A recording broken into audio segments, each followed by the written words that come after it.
جب بھی کوئی سائل کسی سے مانگتا ہے تو دو طریقے ہوتے ہیں. کچھ سائل ایسے ہوتے ہیں جو کوئی بات نہیں کرتے، سیدھا کے ہاتھ پھیلا دیتے ہیں. ایک تو سائل یہ ہے. اور سائل مانگنے والے جو بڑے اچھے طریقے سے مانگنے کا بھی فن جانتے ہیں تو ان کا طریقہ یہ نہیں ہوتا کہ کسی کے آگے جا کے بس ہاتھ پھیلا دے. پہلے وہ اس کی تعریفیں کرتے ہیں،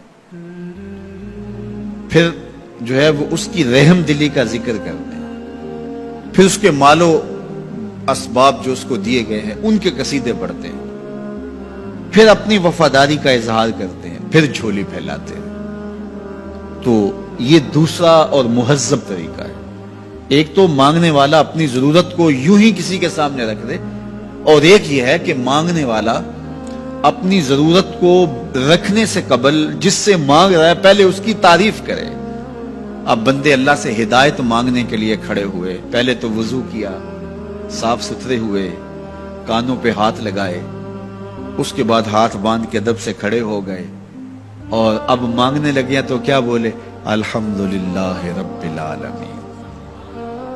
وہ آتے ہیں نا مانگنے والے دروازے پہ تو کہتے ہیں دوبارہ وسدہ روے، فلاں ہو فلاں ہو، وہ تعریفیں کرنے لگ جاتے ہیں. تو یہ مرحلہ ہوتا ہے. ابھی اس نے سوال لب پہ نہیں لایا ہوتا تو گھر والا پہلے بچے کو کہتا ہے جا اتنے پیسے اس کو دے گیا. میاں وہ تو آپ کی تعریفیں کر رہا ہے، مانگ تھوڑا رہا ہے. وہ سمجھتا ہے جو تعریفیں کرنا شروع ہو گیا یہ مانگنے کے لیے تو کر رہا ہے.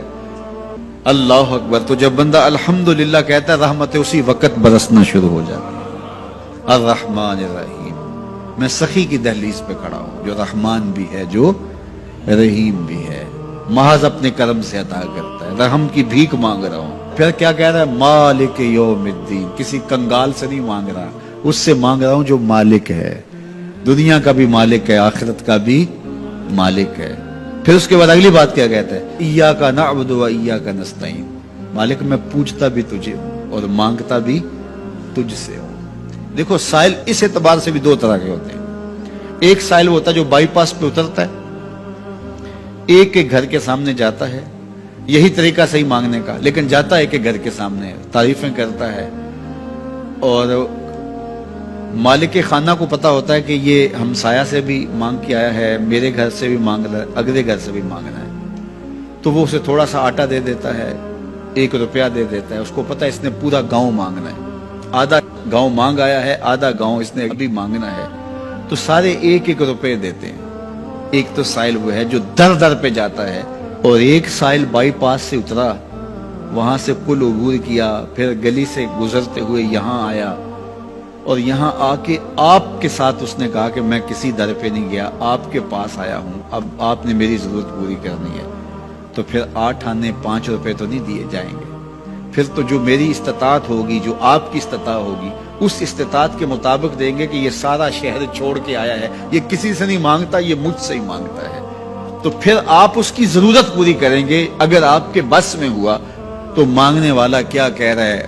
ایاک نعبد. یہ پیشانی کہیں اور نہیں جھکتی، و ایاک نستعین. یہ جھولی کسی اور چوکھٹ پہ پھیلتی نہیں.